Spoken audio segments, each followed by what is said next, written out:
반갑습니다. 송재준입니다. 최근 들어서 민주당이 정말 멘붕 상태에 놓여 있죠.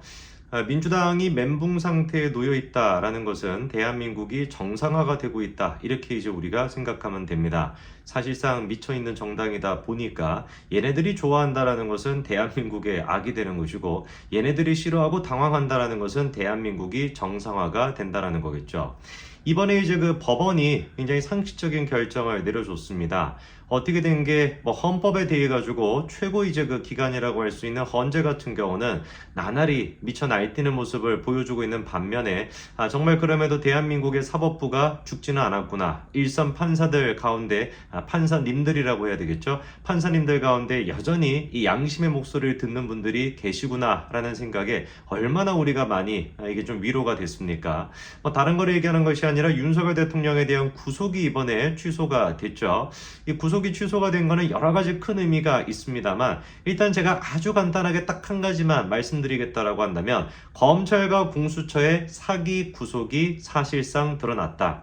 그렇기 때문에 지금 뭐 검찰총장부터 시작해가지고 이 사건과 관련돼 있는 사람들 그리고 또 공수처장 또한 마찬가지로 이 문제에 대해 가지고 책임을 질 수밖에 없을 겁니다. 다른 사람도 아니고 대통령입니다. 일반 국민을 상대로 해서도 결코 이런 일이 일어나서는 안 되는 것인데 대통령을 상대로 내란죄라고 하는 어마무시한 이런 지금 범죄 혐의에 대해 가지고 구속을 갖다가 이 신신의 어떤 그 자유를 갖다가 그런 식으로 억압하고 제한한다라는 게 얼마나 중요한 문제입니까? 법에서 가장 예민하게 봐야 되는 것이고 법조항을 가장 예민하게 살펴봐야 되는 그런 어떤 조치인데 그거를 마구잡이로 불법을 자행하면서 진행을 했다라는 게 드러났다라는 것이죠. 뭐 그것뿐만이었습니까? 이번에 법원 같은 경우는 공수처가 정확하게 내란죄에 대해 가지고 수사할 수 있는 권한이 없다라고 하는 것도 명시를 했습니다. 이 부분에 대해 가지고 민주당이 부랴부랴 지금 뭐 최고위 회의를 열고 뭐 어떻게 뭐 대응을 하겠다라는 식으로 하고 있는데 대응하고 자시고가 뭐가 있습니까? 사법질서에 입각해가지고 상식적인 결정이 나온 거에 불과합니다.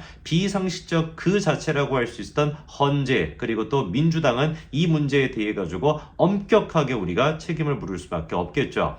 민주당에 뭐 잡다한 그런 쓰레기 같은 인간들이 많이 있습니다만 특히나 또 최근 들어가지고 문제가 됐던 게 바로 김병주입니다. 제가 지난번에 뭐 그런 말씀을 드린 적이 있어요. 뉴스 같은 거에서 자료 화면만 봐도 열받게 하는 사람이 몇 사람이 있다. 이것도 진짜 쉽지 않은 능력 아닙니까? 대표적인 게 이제 그 제메이햄이 있고 그리고 또 뭐 최민희 지금 막 상상만 해도 막 벌써 스트레스 받아. 여러분들 지금 제 얘기 듣고 갑자기 머릿속에 최민희, 이재명 막 이래 버리니까 갑자기 막 먹던 밥이 막 그냥 막 이거 막 다시 올라오지 않습니까? 밥을 안 드시고 계셨으면 또 모르겠는데 아니 또 밥 드시기 전에 갑자기만 이렇게 막 비위가 상하지 않습니까? 정말 진짜 막 별의별 진짜 막 잡스러운 인간들이 많은데 지난번에 이제 그 21대 국회 같은 경우는 비슷하게 이제 그냥 무식한 애들이 돌냄새는 나기는 나도 그래도 약간 좀 뭐 남구이 같은 애들 보면은 보는 맛이라도 있었잖아요. 재밌기라도 하니까 얘네들이 하는 얘기가 이거는 근데 무슨 뭐 최민희가 됐거나 그리고 또 뭐 김병주가 됐거나 부승찬이가 됐거나 이래서 나와가지고 막 고래고래 막 소리치고 있는 거 보면 진짜 막 밥맛이 다 떨어집니다.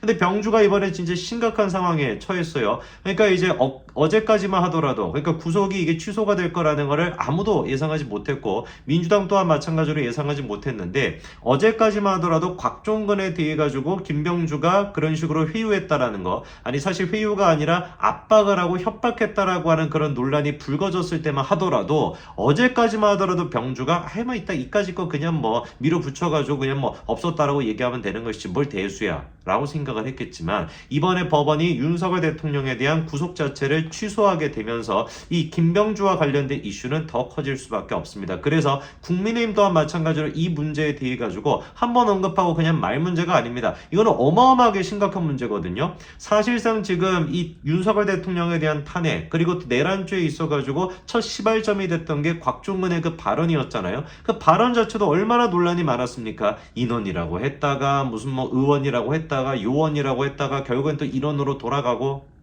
아니 나이가 10살만 먹어도 초등학생만 돼도 인원과 의원과 요원은 구분할 수 있습니다. 그렇지 않습니까? 그리고 또 생각을 좀 해보시오. 상식적으로 좀 보십시오. 다른 사안도 아니고 지금 윤석열 대통령의 내란이라고 하는 어마어마한 지금 이 사안에 대해 가지고 자기가 증언을 하고 자기가 시발점의 역할을 하고 있는데 의원인지 요원인지 아니면 인원인지 이거를 구분 못하고 이거를 기억 못한다는 게 말이 됩니까? 애당초 그러니까 이 곽종근이라고 하는 인간이 김병주한테 뭐 협박을 당하거나 회유를 당한 게 아니라고 한다면 정말로 이 인간 같은 경우는 저는 무기징역을 때려도 이거 할 말이 없다라고 봅니다. 얼마나 이게 심각한 문제입니까? 사실상 대통령을 갖다가 그런 식으로 엮기 위해 가지고 가짜를 국회의원들을 동원해 가지고 퍼뜨렸다는 얘기인데 이거만큼 심각한 사안이 뭐가 있겠어요? 곽종근 본인 스스로도 본인이 살기 위해서라도 지금이라도 정신 차리고 똑바로 얘기하는 게 맞을 겁니다. 아직도 그런데 제가 봤을 때 곽종근 같은 경우는 정신을 못 차린 것 같아요. 아시는 바처럼 지금 종근이 같은 경우도 구속이 돼 있는 상태 아닙니까? 구속이 돼 있는 상태에서 이번에 그 논란이 터지니까 변호인을 통해 가지고 자기가 또 반박을 했다고 합니다. 뭐라고 반박을 하냐? 변호인이 얘기해요. 양심선언을 요구했던 것은 민주당 쪽이 아니라 오히려 고등학교 동기였다. 곽 전 사령관이 계엄하고 난 뒤에 계엄 이후에 고등학교 동기들과 여러 번 얘기를 했었고 그리고 또 고등학교 동기 여러 명이 너 빨리 양심선언해라. 너 빨리 그런 걸 해야 된다. 이런 식의 조언을 했다라는 거예요. 그러니까 양심선언이라고 하는 것은 민주당 쪽에서 요구했던 것이 아니라 고등학교 동창이 요구한 것이다라는 얘기인데 저는 이 얘기가 팩트일 수 있다라고 봅니다. 그런데 이게 팩트라고 한다면 우리 병주는 더 문제가 생겨요. 이게 왜 문제가 생기는 거냐면 애당초 우리가 문제 제기를 했던 포인트가 뭐였습니까? 그쵸? 양심선언해라. 이거 자체는 문제가 되지 않아요. 아니 뭐 양심선언을 하라고 한다면 양심선언 하면 되는 것이지 그거 자체가 뭐가 문제가 되겠습니까? 그런데 그 앞단에 있었던 문장이 이제 문제가 됐던 것이죠. 양심선언을 하세요라고 하는 얘기가 아니라 앞에 뭐였습니까? 너 내란죄로 엮어버릴 거야. 너 내란죄로 엮어버릴 거야 라고 하는 이 멘트가 훨씬 더 중요한 멘트거든요. 양심선언해라. 이게 뭐가 문제가 되겠습니까? 그런데 그 앞단에 너 내란죄로 엮어버릴 거야. 그러니까 너 살기 위해서 양심선언을 해 라고 한다면 이거는 지금 양심선언이 아니라 사실상 뭐가 되는 거겠어요? 가짜로라든지 간에 뭐로든지 간에 얘기를 해라. 그러니까 내란죄로 엮어버리겠다라는 이 말 자체가 지금 협박죄가 되는 포인트가 되는 것이고 우리 병주가 조국의 깜빵 동기가 되는 가장 중요한 포인트가 되는 것인데 지금 곽종근의 지금 뭐 변호사라고 하는 애가 나와가지고 내란죄로 엮어버릴 거야. 그런 부분에 대해서는 제대로 해명을 하지 않고 양심선은 이런 부분 지금 쓸데기 없는 부분에 대해 가지고 해명을 하니까 오히려 제가 봤을 때는 이 해명을 봤었을 때는 어떻다? 더 지금 사실상 진짜 내란죄로 엮어버리겠다라고 하는 얘기를 곽종근이가 들을 가능성이 높았다라고 저는 오히려 봅니다. 자 그러면서 이제 또 김병주 또한 마찬가지로 나와가지고 또 해명을 하더라고요. 근데 얘가 해명하는 내용도 굉장히 유의미합니다. 뭐라고 얘기하냐? 그 변호인은 이게 지금 곽종근의 변호인을 얘기하는 겁니다.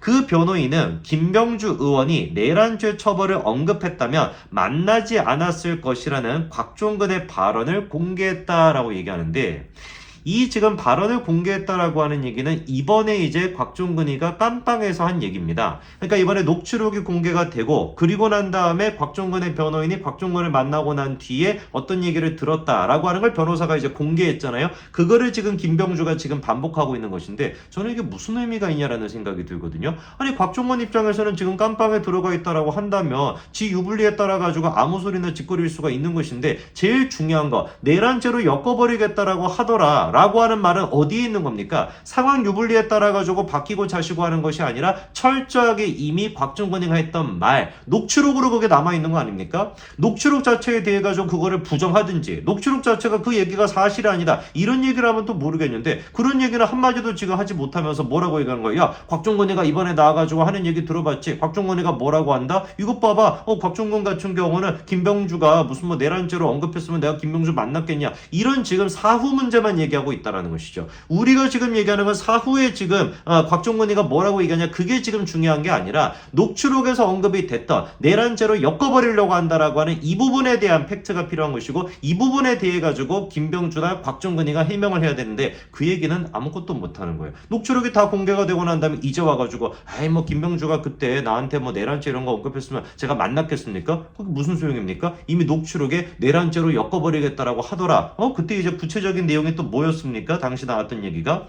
내가 참 할 말은 무지하게 많은데 누구든 나한테 양심선언을 하라는데 내가 어떻게 하냐? 그러냐? 내가 살려면 나보고 양심선언 하라는데 내가 살려면 나보고 양심선언 하라는데 어찌됐든 간에 얘들이 다 사정은 아는데 그래도 뭐 내란죄로 엮겠단다. 이 얘기가 고등학교 동창이 한 얘기입니까? 곽정문 본인 스스로가 변호인 지금 얘기하니까 나와가지고 한번 떠들어보세요. 이 지금 얘기 내가 살려면 나보고 양심선언 하라는데 그리고 또 얘들이 다 사정을 하는데 내란죄로 엮겠단다. 이 얘기를 고등학교 동창이 했습니까? 왜 그 얘기는 쏙 빼놓고 양심선언이라고 하는 거는 고등학교 동창도 얘기했다. 이런 식으로 물타기를 합니까? 국민들 그렇게 만만하지 않습니다. 병주는 해명할 거면 똑바로 해명하기 바랍니다. 내란죄로 엮겠다. 내가 살려면 네가 살려면 양심선언 해라. 라고 하는 얘기 했는지 안 했는지 그거나 똑바로 얘기하지. 지금 곽종근이가 뭐라고 떠들고 있는지 그것만 고장난 레코드처럼 반복하지 말고요. 국민의힘은 명확하게 이 부분에 대해서 문제 제기하고 명확하게 병주를 조국의 깜빵 동기로 보내시기 바랍니다. 여기까지 말씀드리겠습니다. 감사합니다.